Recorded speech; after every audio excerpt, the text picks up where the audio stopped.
Today, I'm going to be showing you how you can change the color of your map to make it look more antique or old. What I've gone ahead and done is made my map using Sharpie marker. The reason I've used a permanent marker is because this paper will be getting wet and I don't want marker or pen to be oozing or bleeding around on the paper. Next to it, I have a bowl of coffee water. If you happen to have some old coffee grounds in the coffee maker, you can take those, put them in a bowl, and mix them with water to create this kind of coffee-colored diluted water.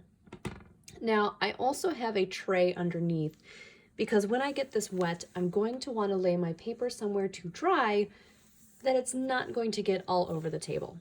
So one thing that you could do is take a brush and get your brush wet in the coffee water and then brush this across your paper to change its color. Or you can also crumple up your paper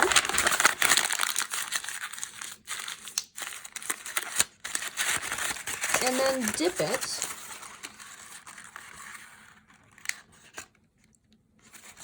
in the coffee water. Now when it does this, it's going to stain your paper and you might have to dunk it a couple times to change the color. Now all those little cracks and crevices when you crumpled up your paper will actually absorb more of the color.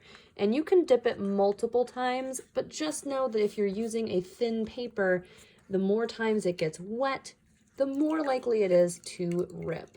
So I might do this maybe 1 or 2 times. And then I'll lay it flat to dry.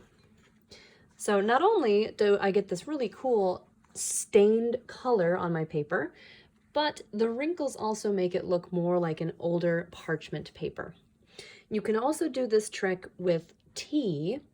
You'll want to use a black tea for this. Don't use expensive tea, just use the cheapest black tea that you can find, steep it in water, and then dip your paper into the tea, or you can take a brush and paint your paper with the tea water. So you can try this yourself if you'd like to. You can use coffee water, or you can use tea, and you can change the color of your paper to make it look more old-fashioned.